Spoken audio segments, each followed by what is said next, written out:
right. Okay. There you go. All right. Like that? Yeah. All right. Let me go down. Oh. Okay. Alida Niehaus, action coach, Rochester. Welcome to the Cherrywood podcast with me, Simon Burridge. And me, Rachel Burridge. We have Alida Indie House. So Alida Niehaus, yeah? That's So it. it's not Alida in the house, right? Alida Niehaus. Yes. And so before we start, Alida, we're going to go with a sign. Yeah, so You've been studying it. yeah, I've actually dreamed the numbers. I'm going to just You go. dreamt it? Yeah, yeah. Oh, that's I've been so spooky. excited. I was in my dreams all night. I'm going to go with 15 minutes, 9 seconds. 15 minutes, 9 seconds. Okay, we're going to go to our sponsors. And when we come back, we're going to talk to Alida Niehaus. Today's sponsors are Medici Associates, Chartered Structural and Civil Engineers. Based in the UK with a worldwide reach. Visit their website on demediciassociates.com. Club Awesome, for autistic children and their families, a place where everyone belongs and fun knows no age limit. This podcast has been brought to you by Snugdubs Camper Van Hire. Roam the world, park anywhere. That's snugdubs.co.uk. And we're back, there we go. And Rachel was still writing because it was instant. Right, Alida, tell us about yourself. Can I ask first? Yes. Obviously, your name is very unique. Where are you from? So originally from South Africa. Yeah, Oh, right, so okay. all the way from the Southern Hemisphere. And where I grew up. And now I'm British. How long have you been Dual here? citizen, if I have to be honest. Yeah. How long have you been here for? So we've back now just over 6 years. All right. Yes. Is it different from home? Well, the weather is. It must Yeah, be. the weather is much different. Everyone asks me that about the weather. And I always say there's worse thing than bad weather. But yeah, no, lot different. We have a lot of space in South Africa, a lot of sunshine. But yeah, it's a country full of challenges. So Yeah. we're looking for opportunity for our children. I've So al- we I've- returned to the UK. Is it for safety reasons, you feel? the Yes, opportunity? Right. we were fortunate. We didn't have many major incidents. There are some very sad stories out of South Africa, but just, petty crime, break-ins and those things. So from that perspective, didn't really feel too unsafe. But we do have very high gates and walls and electric fencing and And literally burglar bars. every home has that, doesn't it? Yeah, you've got to have it. We came for our children because I've got 3 boys, and there's just more opportunity for them to build careers and good lives. So Okay. yeah, we decided to come back. So let's tell everyone what you do, and then we can go from birth to where you are today. Sure. Oh, that's a long story. It's only 21 years ago, Alida, wasn't it? Of course, yes. With your 3 boys. My birthday was yesterday, so 22 years. Oh, was it your birthday yesterday? Yeah. Happy birthday. Thank you. You should have said. We would have probably forgotten to get you something. But Yeah, that's all right. I've got a biscuit. I can put a candle in a biscuit. That will do me. That will do. So yeah, what was your question? What do you do? Oh, right, of course. So I'm a business coach with Action Coach. We're a global business coaching organization. We're the largest in the world. And of course, I'm biased, the best in the world. Of course they are, yeah. And I help businesses grow. That's what we do in a nutshell. And we have a whole process and system, and we help them build a business that produces predictable income, gets them off the tools, and ultimately have more freedom and life from their business. A lot of business owners kind of fall into business, accidental business owners. And we don't really get taught the skills of running a successful business. We learn as we go. Yes. But there are better and easier ways to do things if you know how. And so we help people learn the right ways to run a good business. Okay. So how do people find you? I know this is early on, but how do people find you guys? So I'm a builder Yeah. And I've been doing it my whole life. I'm now going to start doing it and create my own business. How do we even find you guys? Yeah, so we're all over the net. So if you just Google Action Coach or business coaching, we'll come up. And I'm based Rochester, so this is my area that we work in. There's quite a lot of us. I think we're over 200 coaches just in the UK alone. Wow. Right. And we all have our areas that we cover. So I'm doing Rochester, Medway, Morling, my area. So yeah, and if you Google my name, I'll come up probably as well. Right. Okay. Well, I won't put that on people because it's not an easy name. It is once you get your head round it. Yeah. Right, So okay. how did you get started with all this? How did you get into it then? So when I was younger, I worked my career started in IT and bookkeeping as a tutor at a college. And then back South then, Africa? yes. Right. And back then it was a craze in South Africa to come to the UK. So back then they had what they call 2-year working holiday visas. Oh, right. Yeah. So you were meant to work part-time. I don't think that craze has ever stopped, has it? For us, it has. They've blocked the South Africans from coming. I heard a statistic that at one stage, when we were here in the early 2000s, there were over 1 million South Africans in the UK. They say there's about 300 to 500,000 left of us that came over, and they're still coming. But it's a lot more difficult for us to come. The holiday visa no longer exists. So yeah, that's what I did, and I went up. I lived in Glasgow, Scotland, for a couple of years. So you've been to a country I've not even been to. Yeah, it's amazing there. Beautiful Cold? People. Snow. But that was a shock to the system for you, wasn't it? I did phone home with many days crying. But no, it was an absolute adventure. And then moved down to London. Everybody has to try London, right? So, and I met my husband. So, right, okay. Then you moved back to... so we went back to South Africa and then started a business in real estate. So we had an agency for letting and sales. And we grew that business. But about 5 years in, the wheels were coming off. Running a business is not for the faint-hearted, and things were really tough. It was growing, it was doing well, but staff challenges and cash flow challenges and so many of the typical business challenges. And we found an action coach. We were referred actually, and got into working with a coach. Absolutely changed our lives, changed our business. Really? We end up selling that business for 100 multiple after the 12 years. Wow. And one of the core goals of working with clients is to build what we define as a profitable enterprise that works without you.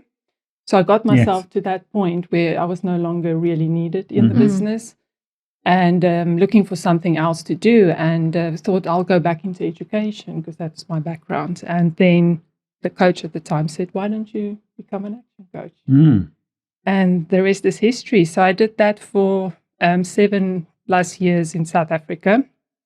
And then we had a little surprise addition to our family. So I took some time out to be a mum to our little one. And that was the first one? Third one. Oh, right. So is there a gap? I'm long, a gap. 8-year gap. See, I'm a 6-year gap. I'm the youngest. Yeah. And there's a 6-year gap between me and my... No, there's not. Don't know where I came with that. No, between It's you and 2-year Sally. gap. Yeah. But I wasn't planned. Yeah. I was never called an accident, but I wasn't planned. So we thought we were done, and then had to start all over again. But absolute blessing. But and then we when he was a baby, we thought, like life is just getting tougher in South Africa, and it's our third boy, and South Africa is not very kind to white males, unfortunately, due to our history in the past. And And so we came back. Mm. And then I worked in leadership and management development. So you came to a country where no one likes us in the world. Oh, no. All loved. Yeah, okay. And I worked in leadership and management development for a college based out of Oxford. And then, I just had this pull back to coaching. Okay. Yeah, it's what I love. And I just love helping small businesses grow. So I phoned them up. I said, listen, I want to return. And the rest is history. Now I'm back. Perfect. Wow. So how long have you been back then for? And not long. I've only rejoined in April this year. Oh, right. Okay. Yeah. So and building up an area that's very new to me. Yeah. Because we used to live in Tunbridge, so a little bit west, and then moved to Kings Hill. So it's quite new, actually, all over. So I've done that before. I've lived Hadlow and then Kings Hill. Do you know Hadlow? Yeah. So my middle son still goes to a law academy in Tunbridge. So we'll be up and down frequently. Cool. We do the same, don't we? Yeah. It's the A2 for constant school and then back again, school and then back. Yeah. So we get the pain. We feel that pain. We found a school we loved that we would never take our kids out of. Yeah. So we just keep travelling the 8-mile trip every day. Bless. So you're saying you're sort of a business coach. It's almost like having a baby, isn't it? And watching it take its first steps and growing a little bit as such, like developing this business. So how would you will go into a business, how would you start off then? Sort of talking to people, what is the initial plan that you would go in and say, right, okay, I've assessed your business. This is what I think you should do. Yeah, it's a great question. So we have a process because coaching isn't for everyone, and we're not always able to help. So the first thing that we do is a business strategy session, and it's complimentary. So we sit down for about 90 minutes or so with the business owner and partners, if there's more, and we talk about the business, where they are, where they'd like to go, what the challenges are of getting there, and what they're struggling with at the moment, and then I'll provide some strategies, and we'll talk through potentially how I could help them get there. And then one of the first things that we do is what I've done with you is doing the DISC profile, but we have an alignment session. So it's just a way to describe getting aligned with your vision and your goals, but most importantly, aligning personal and business goals. And that because your business is just the vehicle, right? It's not supposed to be your life. Unfortunately, it becomes your life if it started to take over. But we get that alignment between where you want your life to be and how can we use the business to help you get that. And once we have the alignment session, we walk out with our initial little business plan, and then we just work the plan. Because I think that's where we've struggled in the past, isn't it? To sort of stop business and actually have a family life at times, because we would go on holiday and still answer emails and we had to say in the end, no, let's just put our out of office on and say we'll get back to you when we're back from holiday, because we weren't having holidays. Well, really, we're in the wedding business, so holiday time is also wedding time, season. Wedding season. But we just had to block out 2 weeks. Say no, even though this is August, we got children, they can only be off at August. Yeah, we have to block 2 weeks out and just not have weddings for those 2 weeks. Otherwise, which is hard because we're staring at quite a bit of money, but and then saying no to it. But it's either that or family time. You've got to have a balance, definitely. And that's the thing. And it's finding that balance between the two, where you're spending the right amount of time to build your business. We call it working on your business and not just in your business, so that you can then have quality time outside of business and not because there's also working in your head, right? So you might be at home with your family or on holiday, but it's constantly business in your head. 100%, yeah. Because you're worried about this, and you know that this is going to happen when you get back, and it's helping business owners split those two, because it's about living a quality life and not let your business run you, but you actually running the business. We can go through some challenges that we have if you want, if that'll help. Oh yes, absolutely. Throw them. So the challenges for us are personal or business. Oh God! If it's personal, we'll be here for hours. All right, she's not a therapist. I've got this lump. No. Right. So our challenges are trusting other people to do our job for us. Yeah. Because couples have, like, we just based it on weddings for now. We do other things, but base it on weddings. A couple have come to us. They've seen us as a product rather than not just what we create. So Rachel does photography, I do videography.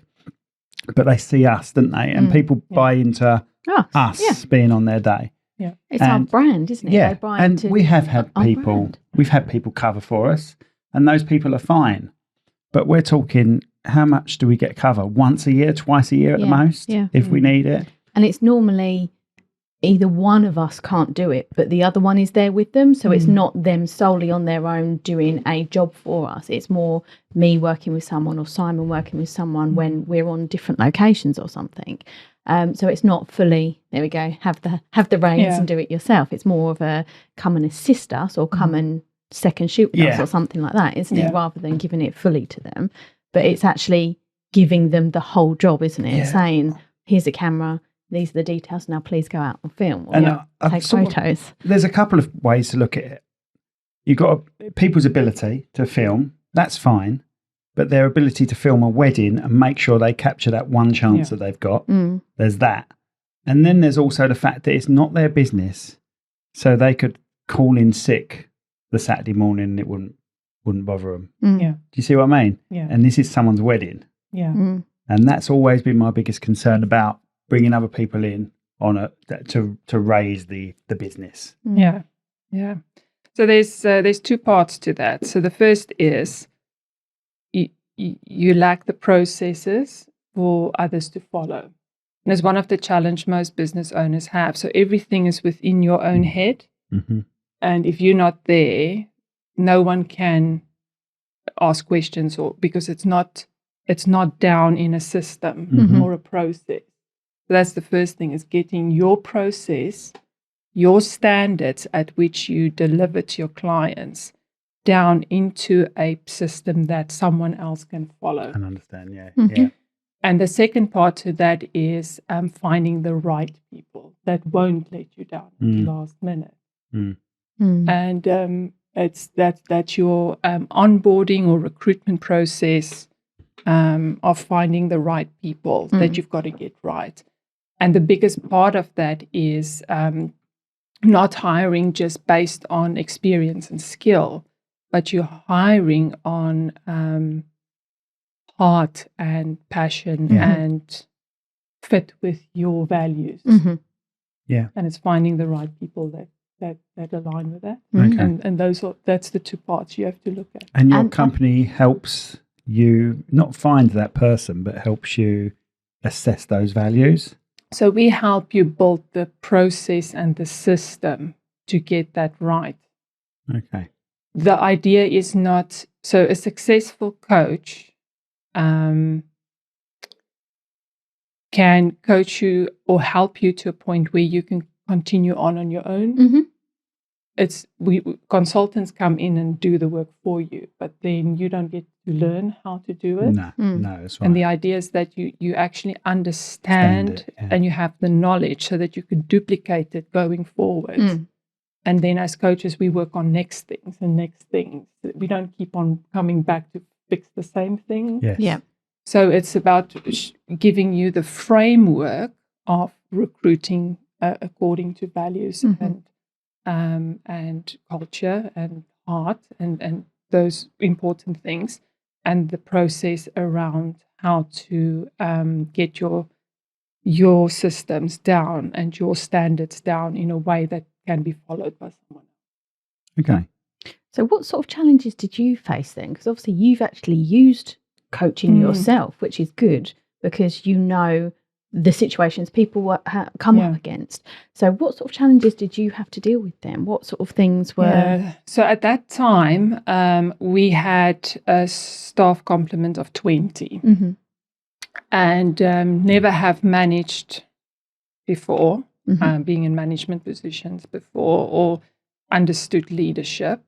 So that was one of the biggest challenges, how to be an effective manager and leader to staff and understanding that they are all different and having exactly that, the processes for them to follow. Because what sometimes also or often, if I have to be honest, happen to business owners is that they hire someone to relieve some of the pressure and, do some of the work, but they want or they expect them to know what to do, right? Yeah. They don't provide the structure and then it's chaos because that person is there to follow your processes, which you haven't provided to them, or have a clear job description even, so they don't. So they sit there, don't really know what they're supposed to be doing. You get frustrated as the business owner. So we had that times 20, right? So that we worked on, getting the culture right, getting the right people. So we had quite a churn at that time as well. So it's finding the right people that fit with us, and then the processes and the systems we worked on first. And then it was all about how do we get predictable cash flow, because a business cannot survive unless it has consistent cash flow. But you also need to get to a point where you can predict what the income and the cash flow will be, so that you can then plan accordingly and invest it back into marketing and sales processes and all of that. So that was our major challenges was doing that.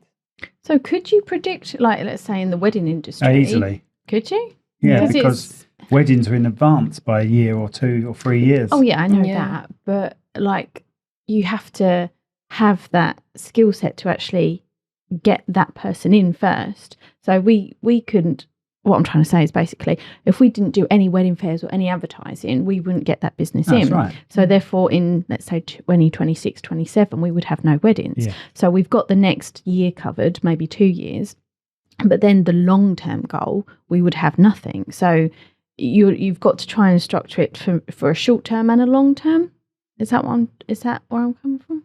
That's the sort of no? I'm not really sure what you mean. Okay, so like you can predict short term, let's say short term is 2 years because we've got booked weddings, right? Yeah. But you can't really predict further than that unless you've got the booking. So you can't predict 27, 28, 29 because we haven't opened the diaries and we have no bookings for that yet. So short term, you can predict what's coming in those 2 years. But then if we don't advertise or we don't do any wedding fairs, we can't predict what's going forward because we need that business. Yeah, I understand what you're saying, but it's whatever you class short term and long term. See, I would class 2 years in advance long term. Oh, right. I would class. That's where we're going wrong. That's where we're that's why we don't get on, mate.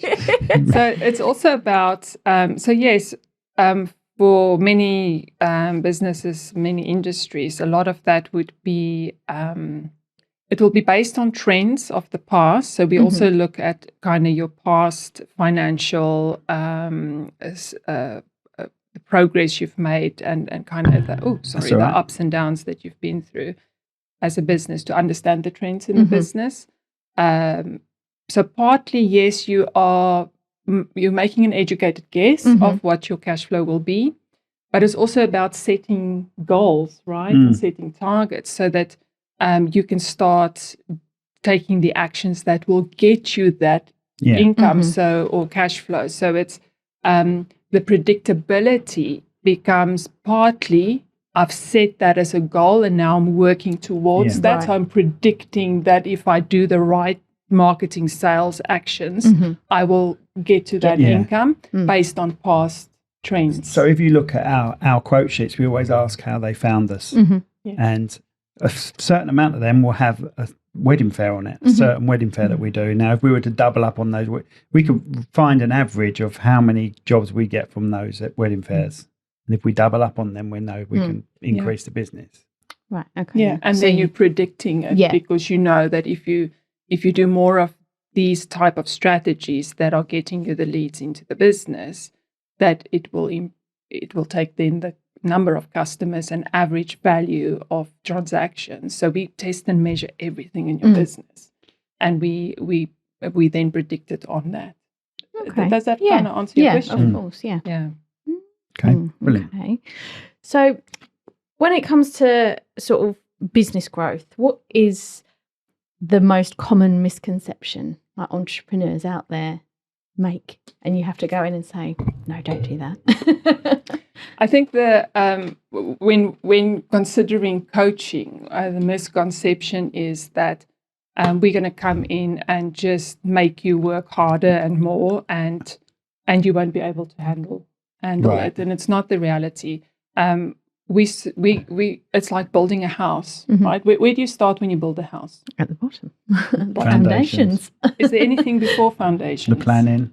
Oh yeah, before planning, design, the fault, money, the money, right? Yeah. Before that, the idea. Yes, you've got to start with the idea, right? So it's all based on what it is that the business owner actually wants from the business.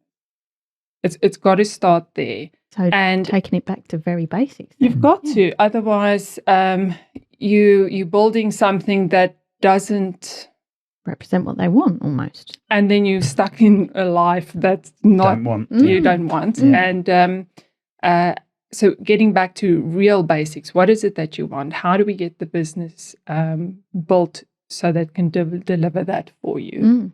And it can be different things for different people. The real value of working with a coach is the accountability side of it, because most business owners actually know what they're supposed to do. They just don't do it. And there's no one there to tell them, listen, you need to do this, right? So that's part of it, is that accountability, and someone that's just there, that's got your back, that listens, that provides you with ideas, that's a sounding board. I think that was the most value I got from coaching, is just the confidence from when you speak to someone and you realize, oh, I actually do know what I'm talking about, right? And I am on the right track here. That builds confidence, but it's that accountability piece. So I think a misconception with many business owners is that we'll come in and scale their business and they'll just have to work much longer hours and work harder. It's not the reality. The reality is whatever you want. You're trying to streamline things, really. Most business owners actually want to work less hours. Yeah. So that's what we do. We help them build systems and processes, what we call leverage. So starting to leverage the resources in your business so you can get time back and start, just whatever you want to do with it, right?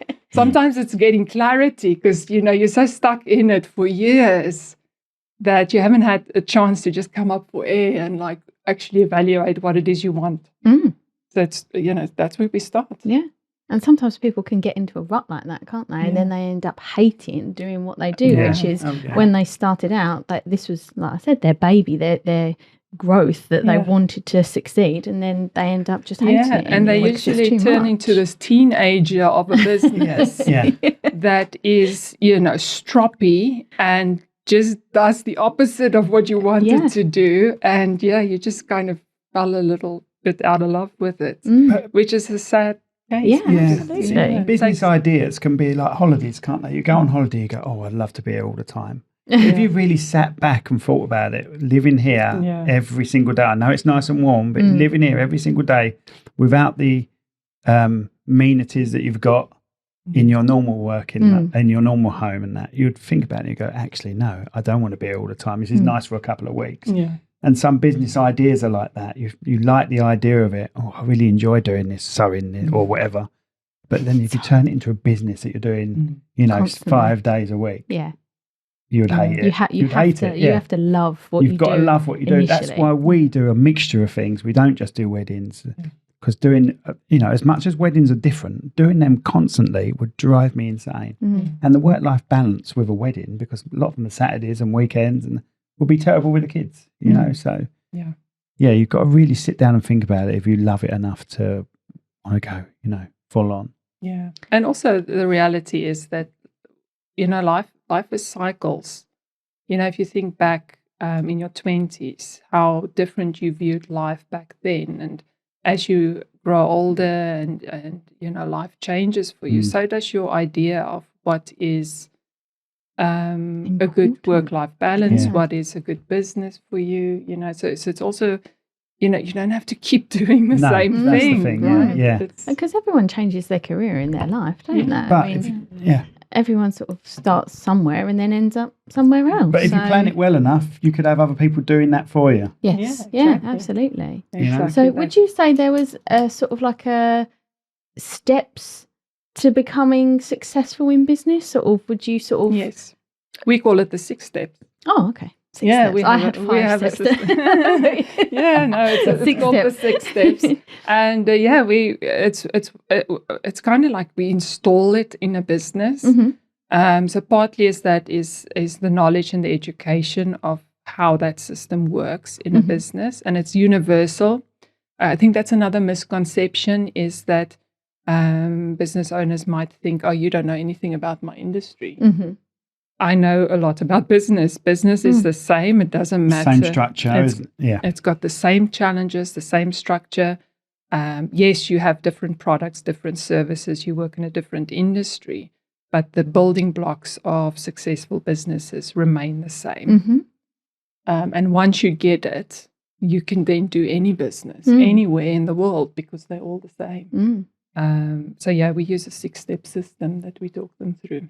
Right. So you sent us something yesterday that you asked us to do, like a self-assessment. I thought you like a personality type assessment. Yeah. So it's a behavioural profile. Oh no. And we use it especially with when there's partners in a business, whether married partners or just general partners, and especially with team members.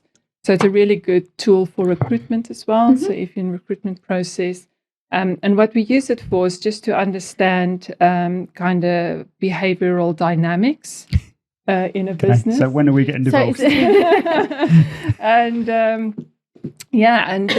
It helps you make sure that you have the right person in the right seat on the bus, as they say. Okay. Because some profiles are better suited for some. Yes. It doesn't.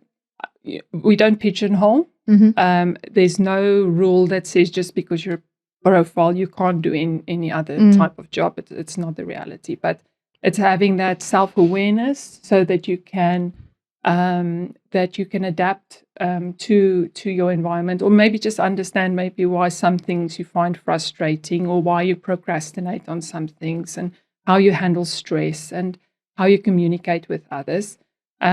The golden rule of DISC is that you should always treat. So the saying is, treat people as you would like to be treated.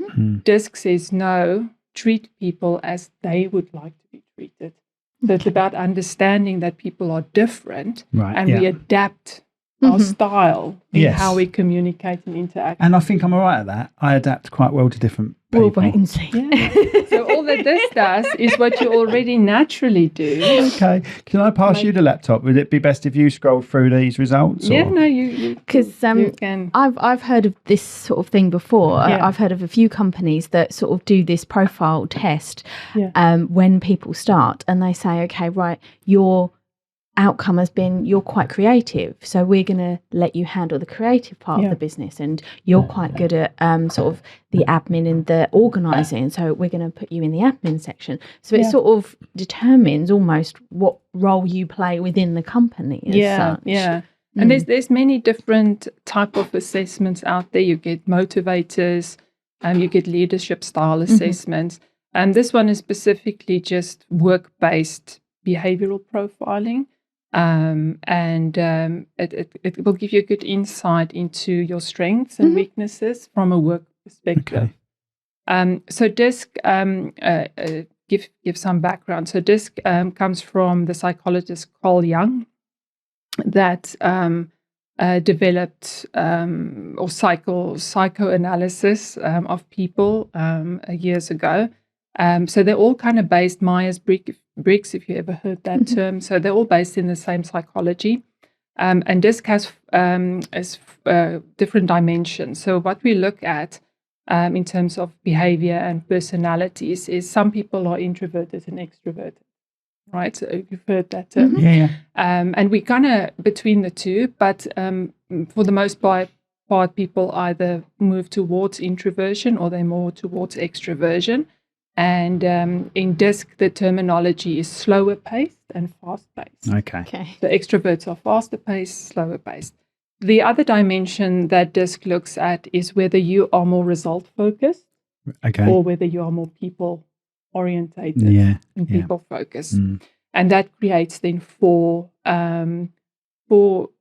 profiles, primary profiles. But you are a combination of all four. We're not just one thing, right? We're very complex. But you will have a high, what we call a higher score, because it works on a scoring system. So you will be a high score in one or two of the four areas and lower in one or two of the others. So the D stands for dominant. So dominant is the driver personality. It's the one that is result focused, fast paced, extrovert. Right? Yeah. Moves, doesn't always think things through. Oh my God. That's so can be designed for me. That was can be quite insensitive at times. I'm not sure now. Don't even realize that they are being insensitive. Oh, I know I am. Yeah. Because they are so just the result had to happen yesterday, right? So then the I is the influencer, so influential. It's inspirational. It is people focused, but it's also extroverted, high paced. It's the one that is funny and engaging and charismatic and. So you're the first two there. I'm the first two. And loves to show off. That's exactly it. So yeah, I was going to say likes to be the star of the show, right? Yeah. So, the S stands for steady or stable.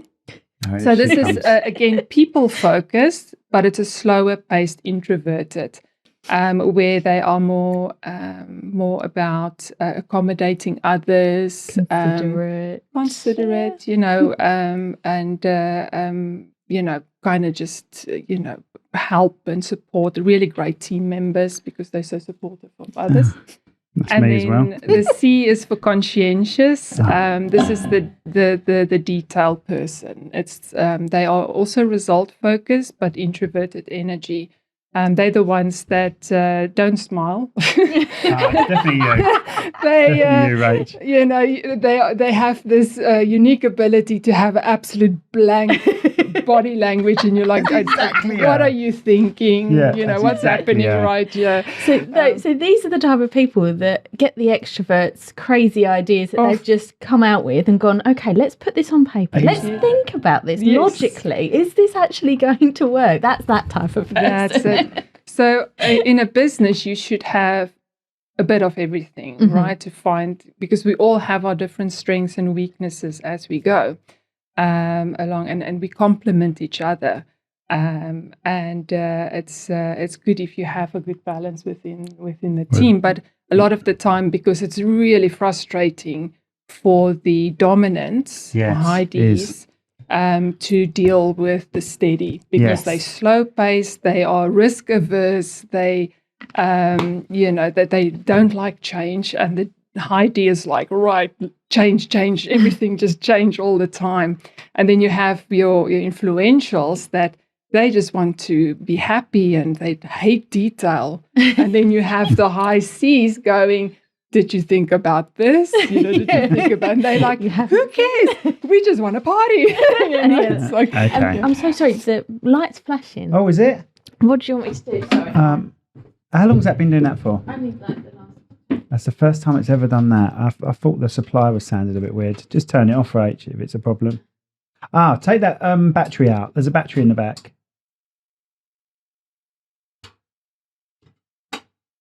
Could be the battery messing around with it. There you go. It's the battery. There we go. We're just going to keep this going. We won't edit this at all. This is just how we roll. That's all right. It's life. It's life. Yeah. That's even brighter now, isn't it? Do you want me to shut? No, don't worry too much. That'll do. That's fine. Yeah, we're all dark now. Thank you. Right, should we go to this Yeah, then? let's go. So, right, who do we have here? Should we start with Rachel or do you want to start with me? Start with you because you're the extrovert and you're the one that's going to be like... Yeah, we'll start with a D. Right. Okay, so, so Simon, you are actually high I, so highly How do you know that influential. already? So just scroll down a bit, right? So Oh, your right. style is I have influence. So you can keep scrolling. So it gives you a whole report. You can see quite extensive, but we'll just go to the highlights. How far down do I go? Yeah, for that? you can scroll. I'll tell you when to stop. Oh, all right. So it gives you a lot of background information. Yeah. It gives you a bit of an overview. Right, so you can stop there, right? So these are the typical traits or characteristics of people with your profile. So you are emotional, enthusiastic, gregarious, impulsive, optimistic, and persuasive. I'd tick some of those. Sounds perfect. Yeah. So if you scroll just a little bit down, then you are also someone that takes calculated risks. You're moderate, questioning, unassuming. You tend to be alert, eager, flexible, and mobile. You're your own person, self-assured, opinionated, and persistent, right? Starting to sound like me. Yeah.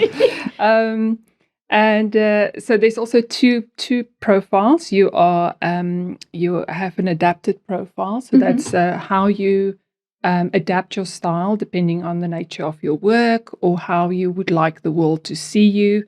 And then you have your natural profile, who's actually who you are. So this is actually who you are. So the second one. So you're Simon, could you link sort of? So if Simon's a high I, is there almost like a structure where you say, right, if you're a high I know you're going to be like you can adapt to a C or you can adapt to like a dominant, or is there a pattern that you see with people like that? Yeah, you can adapt to any of them. So adapt. but it's going to have to be a conscious choice. Right. Okay. High I's, if they are very high I, tend to struggle to adapt to the high C because it's the opposite of them. Right. Okay. The same with high D, so the dominant will struggle to be high S, but then you get someone like me who has quite a balanced profile in where I'm high. Whoa! What was that? Well over 15 minutes. It's got to be, isn't it? Well, dreams It's showing 40, I don't know what time we started, but it's showing 44 on there. But we can't be 44 minutes in. Oh. No. Anyway, carry on. Sorry. It's enough to mess any conversation up. Yeah, quite a shocker.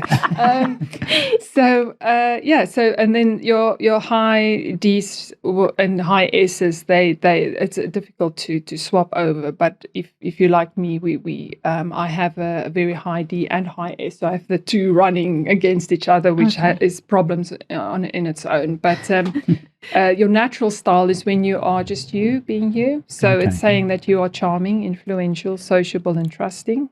You take calculated risks, moderate, questioning, and unassuming. You can be discontented, energetic, fidgety, and impetuous.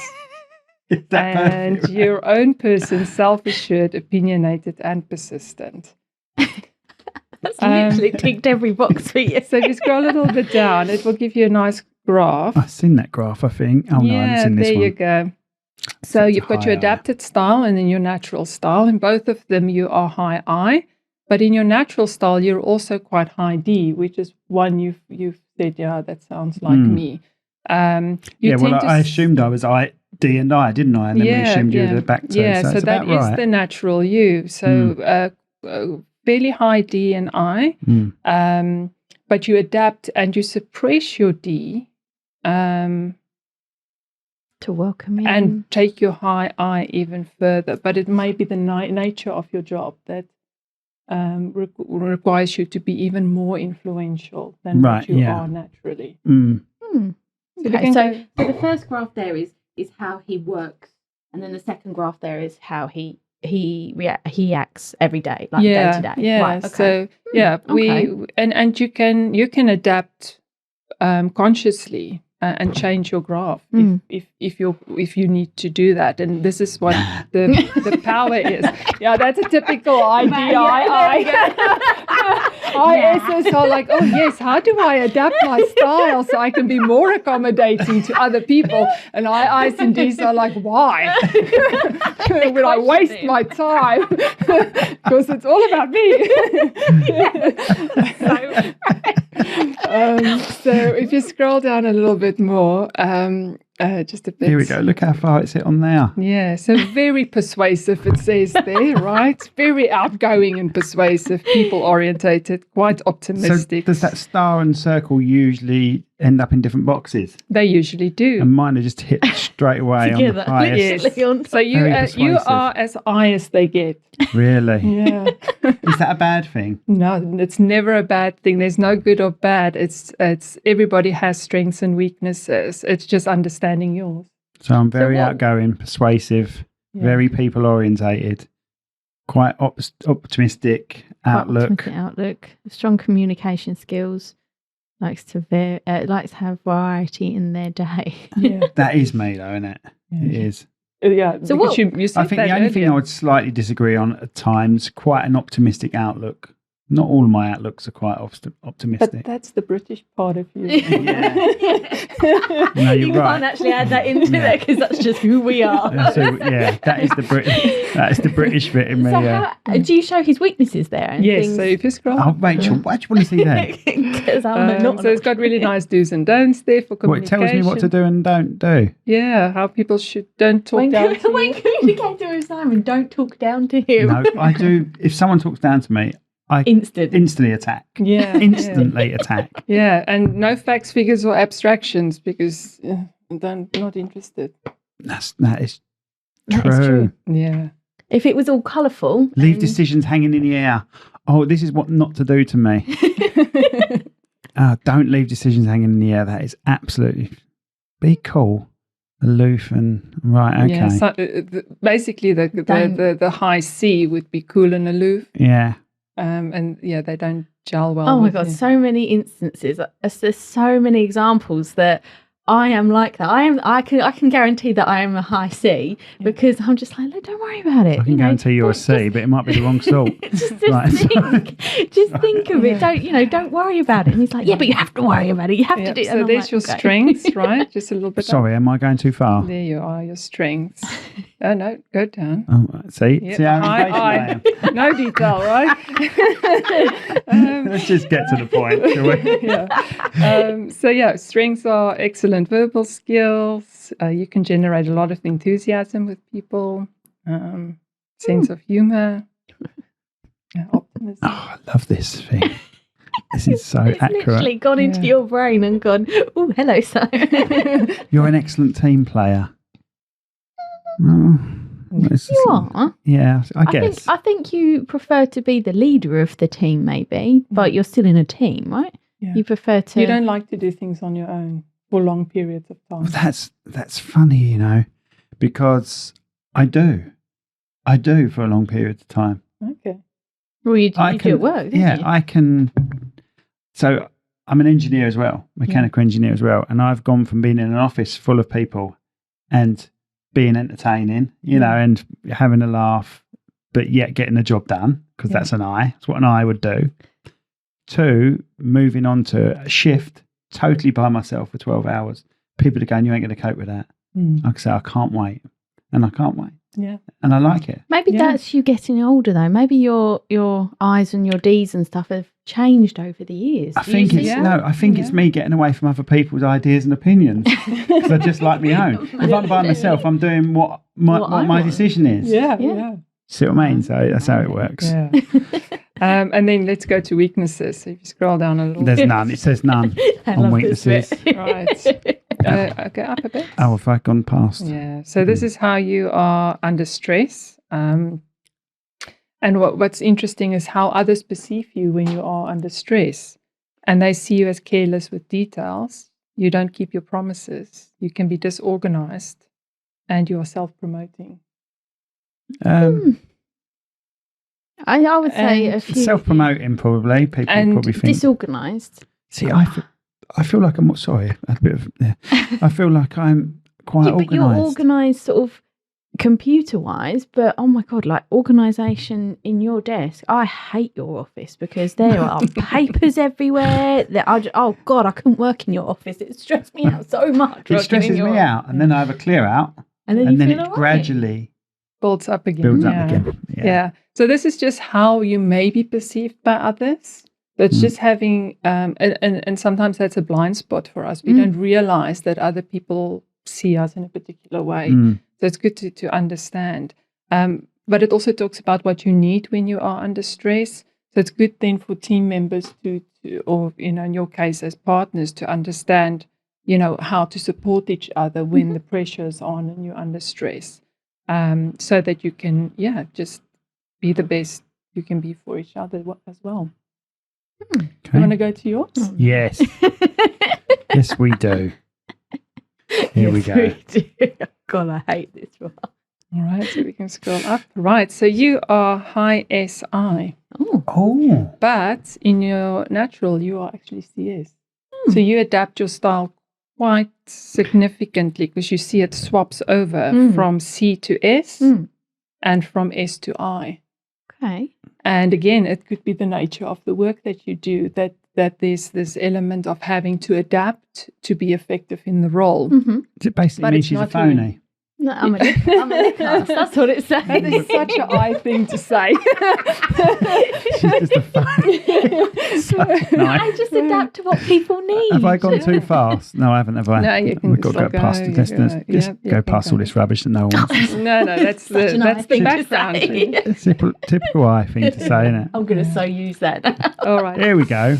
Right, so in your adapted style, you are calming, loyal, patient, peaceful, serene, and a team person. You are charming, influential, sociable, and trusting. And you're also mild. You seek consensus. You're unobtrusive. Is that how we say that? Weighs pros and cons.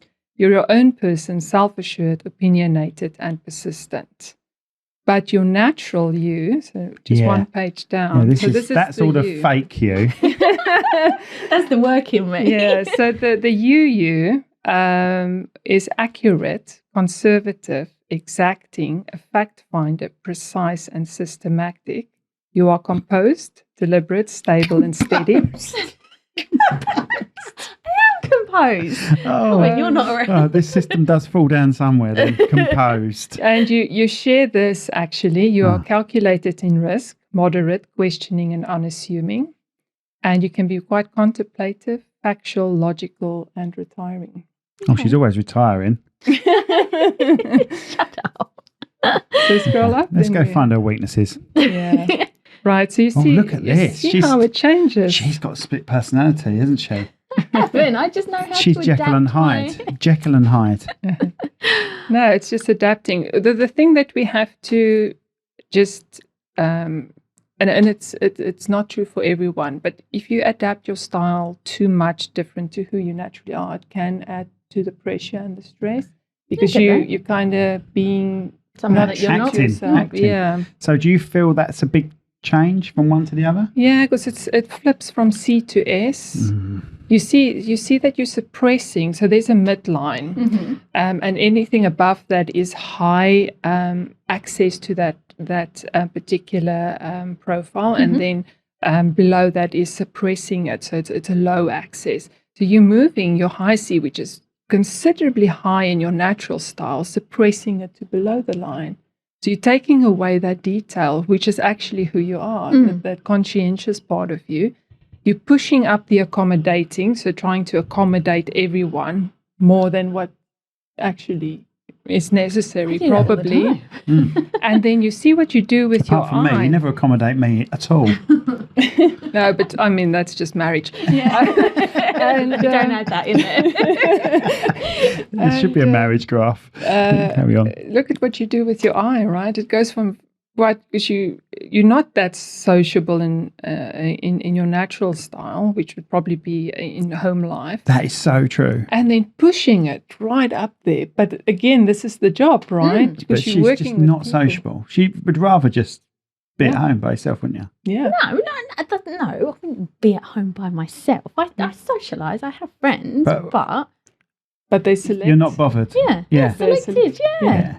I don't want to. Where you'll be friends with them. Oh, you'll be friends with anyone. Oh, yeah. I'll be friends with anyone. Yeah. But I'm not allowed to be because of this. I'm not allowed. She gets to choose who makes the cut. You can go out with them. I'm not going out with them today. That's basically what it is. Yeah, she'd rather just be at home. All right, so you can scroll up a little bit there. Let's have a look. Let's find our What it weaknesses. says. Oh, look where how see, separated she yeah, is. That is yeah. a split personality Yeah, type. so you're actually very analytical in your natural style, and adapting that to be supportive and persuasive. I would say that's fine. Yeah, but it's just the work, right? It's just a job at the end of the day, and you come back and be whoever Yeah, you but want what to job be. are you referring to, though? Both, really. Okay. Yeah, see, to Rachel, she's a very good photographer, but she does class it as a job, where it's more of a passion for me. Yeah. Yeah, that's it. That's all I've got for you. Thanks. Right, okay. Right, so not to do. Be unrealistic with deadlines. And you see that's where maybe, and I'm just making an assumption, you could clash sometimes because you want things done right now and you're like, we need time. Yeah. This isn't going to help her relationship. She's going to use this against me, you know that. Yeah. I'm just going to call you an I now. That's so typical I. Yeah, well, I'm Something an I was definitely going to call you a C, but carry on. But you know what's interesting is that mostly what I find is that that the opposites marry each other. Right. So okay. I's marry C's and D's marry S's. Right, okay. Because you have the opposite complementary weaknesses and Yes. strengths. Yeah. So don't be unreliable in your evidence or testimonials. You've got to back it up. Yeah. Don't be disorganized or sloppy, and that's for you. Don't fluff up someone else's opinion as evidence, right? It's got to be evidence-based, not just opinion. Don't be vague about what's expected of the group, or if you're vague about what's expected, you need to know what. Absolutely. We should print these out. We should have them by our I recommend that to my clients for their teams, right? Yeah. To put the do's and don'ts up where it's visible to people, so that because it takes time for you to kind of Adapt. and learn how to do things right. Don't push too hard. Otherwise, I will snap. That's basically what that's saying. And don't be too casual or informal or loud. Well, she's loud. Well, I'm only loud when the kids don't do No, something. yeah, but that means Loud constantly. In general, if you're just sitting there going, and finding it hilarious, and I'm sitting there going, She's got a short fuse with the children, in my opinion. that has nothing to do with my working life, though, does it? That's a personal trait. That's a children trait. And then she's loud. Yeah. And I'm But children bring out the worst in us at times, don't they? Absolutely. Not me. Especially when I've got... If you go up to the stress, so that one is good. Am I going the wrong way? Sorry, yeah. Go up. Just a little bit more. There's some Is there a strength. stress one? Yeah, let's have a look at that. Yeah, there we go. Oh, yeah. So under stress, and this is important because how others may perceive us, you can be inflexible. They perceive you as perfectionistic, a warrior, and indecisive. Okay. Yeah. Hmm. And the thing is, because I relate to that, is that indecisive piece is because everything's happening in our minds. But we actually do know, but everything just runs and runs and runs. Everyone gets It's like more that, like I feel. Yeah. It's more like you're weighing up the best decision. So, of course, you're going to be indecisive because you're sitting there thinking, okay, if I do this, this is going to happen. But then if I don't do this, then I need to do this. And in your mind, that is all going, a million times an hour. And you're sitting there on the surface going, No, see, I read it as people going to you, what do we do? What do we do? What do we do? And because you're getting bombarded like that, you just need to go, shut up a second, let me think about it. That's the way I read it. Oh. But, Yeah. Yeah, but also high eyes will not overthink it like that. Oh, okay. They would have just like, whatever, let's just do it. Yeah. Go for it, Yeah, just, Without thinking of the consequences. Yeah, Sounds about right. Yeah, and then you're like, oh, but what if that happens? What if that doesn't happen? And then, I'm such an overthinker. It's the warrior part of that. Okay. I love that second one. Under stress, you need. Read that one. Guarantees that you are right. Oh, not much. I even have to lie to tell her she's right. Just tell me I'm right. Yeah, just take, help me out. Yeah. Oh, without a doubt, you need that, yeah. And all of this. There's another thing we've got to look at, isn't there? I'm sure there's one more bit, isn't there? No. Oh, right, okay. Yeah, so it's really good to, I'm going to say this to you because he won't read the thing, but it's good to read the actual. Just give him the highlights. Yeah, I'll just highlight. That is me, though. That is me. Yeah, so if you can read it for both absolutely. and then give you the highlights, then that would be great. And tell him what he's done wrong and how to change. It's really cool. But it's because that was just from a small, I think it took about 10 minutes just to read through, pick out what, it was almost like a choice, wasn't it? Of what you think your strengths are and what you think your weaknesses are. Four different words, wasn't it? Four sort of actions or mannerisms or something like that, wasn't it? I had to Google one or two thinking, what does that mean? I was the same, but I didn't want to tell anyone. Okay. I did that to two of them, I think. Yeah, like, what does that mean? And then I still didn't understand it because I couldn't be bothered to read it. So we didn't pick it. There we go. Too much work. Too much. That's an eye thing. It's such an eye thing. But it's amazing. I'm impressed that you did it yourself because I've had eyes that got their partners to do it for them. No, I definitely did it myself. I definitely did it myself. I suppose you can tell then. I did it before you. Yeah. I did it before you, didn't I? Yeah. Right.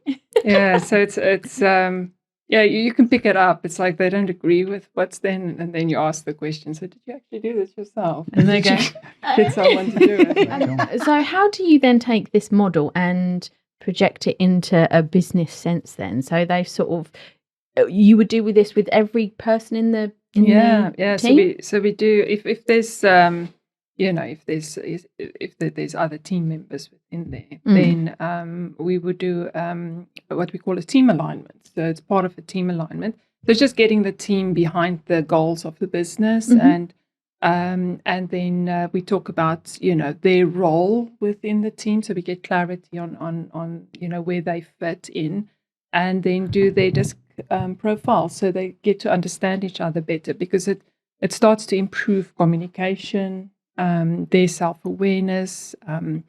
It has so much great applications, and it's fun. I mean, it's enjoyable to do. So it's a really fun day doing a team alignment, and then at the end of the day, it's what you're going to do with this now. Yeah. So you should be keeping it alive, and every now and then just read through just to refresh your memory. Maybe if there's bits that are really important, put it up where it's visible, to help you, develop the skill of using the strengths and weaknesses and adapting as you go. So would you go back into a team, let's say like a year, 2 years later, and redo this to see if the team hasn't changed much?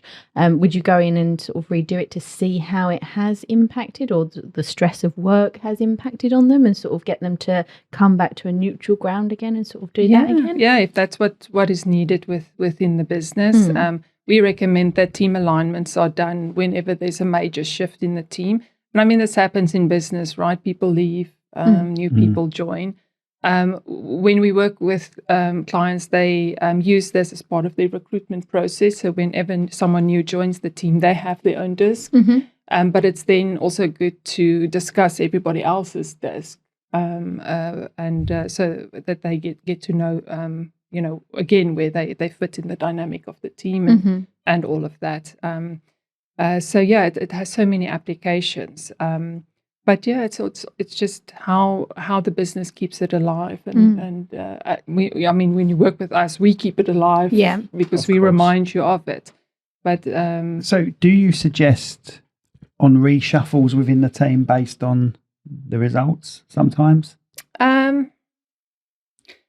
You can reshuffle if someone's really not suited for a position, and they might thrive better in a different environment. You can trial it. But again, it's we as I said, it's not a pigeonhole. Let's say, so typically they'll say high eyes are best suited for sales, marketing type of roles in the business because they're so good with people, right? And outgoing. But it doesn't mean that they cannot work in the admin department. They cannot be a mechanical engineer, right? Because they're a high eye. Because normally sort of like a C like me wouldn't want that role, wouldn't want the marketing, We tend to patient-facing, gravitate. We gravitate to what. In a wedding fair, I'm the one that's come up with I call it the spiel that we give and bring people in, isn't it? And you use that now, don't you? So I was the one that actually went out there because you were mainly off doing doing the film of the show.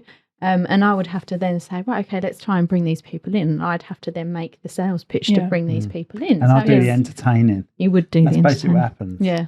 I get them in. She says, I can tell them what facts. we do, but then I put a bit of entertainment in and they start laughing. So they've already locked onto us because we're approachable. Do you know what I mean? So that's the way I do it. Turn it into a fun. Yeah. Oh, and so let's say... Well, you don't. Sure, say. Oh, that's such a nice thing. You just sit at the back and just mind your own business. And worry all the data.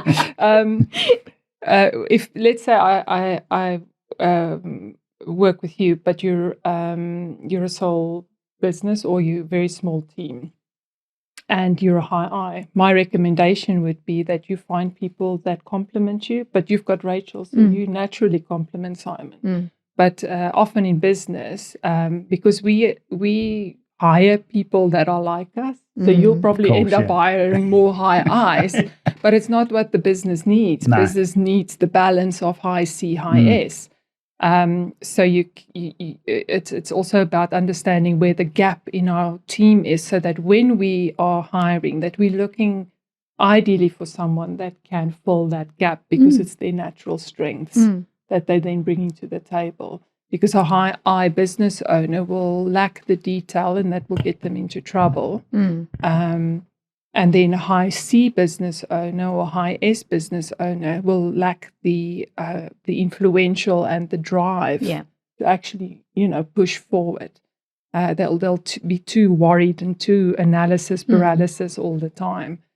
So it's finding, people that complement the whole team. But for a direct replacement, someone going out to film, I would be looking for similar to what I do. Yeah, absolutely. As long as you've got the balance to support the other parts of the business, because the business is not just that one thing of going out and delivering your services. Of course. You've got finance, you've got the processing side of the business, all the paperwork and detail that happens in the background. And I think that's one of the challenges that business owners also have, is because they've got to wear so many hats. And they've, and it's a different disc to be an admin, invoicing type of person to being in sales and marketing side of the business. But if you're a small business, you often do all of that. Do it all, do it all. And it's also coming to a point where you decide, right, I'm better suited in this part of the business. Let me find someone that can support me in that part of the business. Absolutely.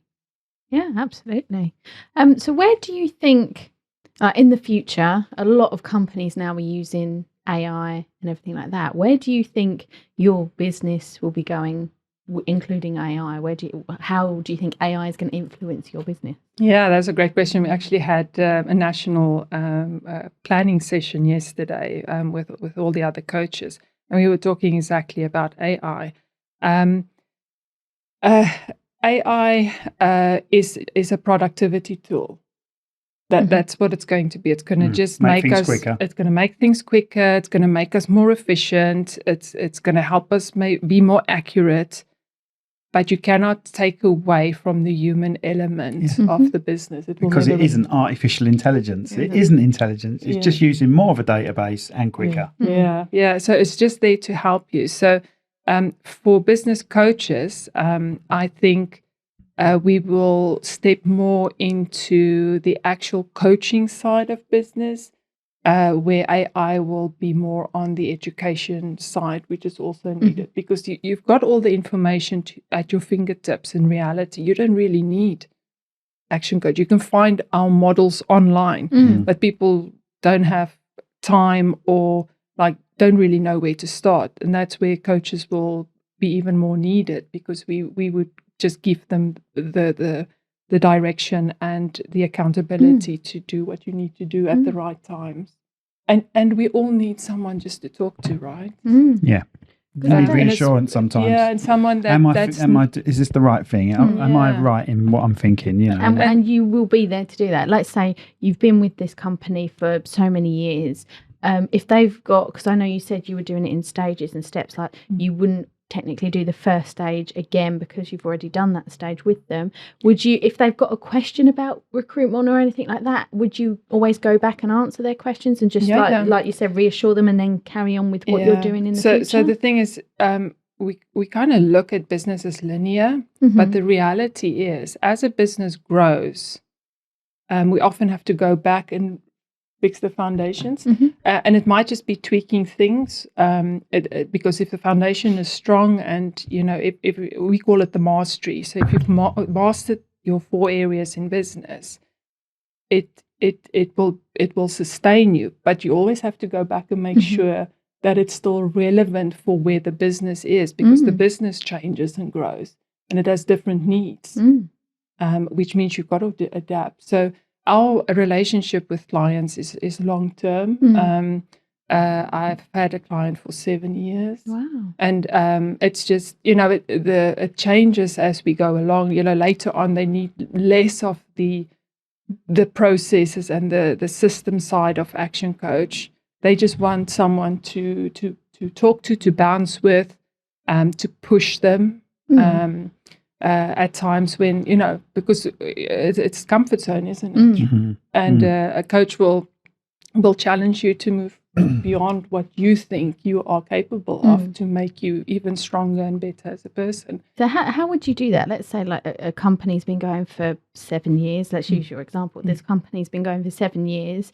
He's quite sort of plateaued. How would you then go into him? Would you come up with ideas, or would you get those ideas out of him, or would you say to him, the company, where do you see yourself in 5 years, and now let's push you to that? Or do you want to even go any further, or are you happy to be as you are? Or? Yeah. So it's a bit of both, actually. So some of that is getting it from you, because ultimately this should be who you would like your business to be and what you want your life to be. But there's also a bit of, giving you a wider perspective. And that's what's great about Action Coach, because we are global and quite a large team within the UK, and we chat with each other all the time. So there's always a question about, do you know about this, or do you know someone that can help with this, or has anyone worked with this challenge and have some ideas? And it flies, right? You just see all these comments coming through, and then I'll email you about that, and that's great. So it's not just my brain as one coach. I've got access to everyone's experiences and their brains, and their clients even, of what they made possible, which then means, well, if they can do it, my client can do it. So it's a bit of both. It just depends, where they want to go. And part of that, as I said, is just getting clarity of what it is that you want, and then we find the way to get it. Okay. Yeah. Thank you. Brilliant. Really enjoyed it. Excellent. Good. I'm glad. Thank you so much for coming on. And did you want to tell everyone again how they can find you online, everything like that, like website details? Yeah, sure. So if you go to actioncoach.co.uk, Rochester, so then you'll find my details, and you can contact me on that, or name and surname, so Alida Niehaus at actioncoach.co.uk. Perfect. Thank Song you so much. now, Rachel. Song. Oh, yes. Oh, yeah, we haven't. We're going to sing. You ready to sing? Yes. Oh, my gosh. You really want that? We've started asking guests, and if they want, we have a playlist, and we've started asking guests if they want to choose a song. Some people choose their first dance. but you can choose any song you want to go on a playlist. Okay, right. So I can't choose my first song because you would have not heard of it, and That it's in my native language, so no one will know what it's about.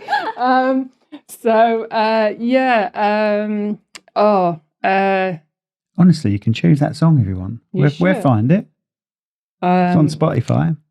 All right, I'm going to go with the song we used when we walked into our wedding called African Rain, and it's by, the name eludes me now, the Zulu warrior called, oh my gosh, my husband's going to be so upset with me. I'm so bad at music. Let's have a look, see if we can find it. Because I think my one, because we had a podcast and I said, right, I want to add something to it. And mine was just like a song that every time it comes on, I can't not dance to it. So I was like, yes, put that one in there. I love that one. So mine was something really random like that. I think Simon did our first dance. I was like, oh, that's really nice. Yeah. Thought, no, well, my one that gets me going is Sandstorm by Darude. I absolutely love that. I didn't even know that one. Oh, you do? I've got it on African my playlist. Rain is about Titan? It is, no. That's it. Johnny Clegg. There we go. December African Rain. Oh, December African Rain. There we go. Oh, right, okay. But not November Rain. No, December African Rain. Right. So, yeah, one of my favorites, that. Perfect. Thank you so much for coming on. Thanks for coming on. Yeah, thanks for having me. It's been a blast. Bye, everyone.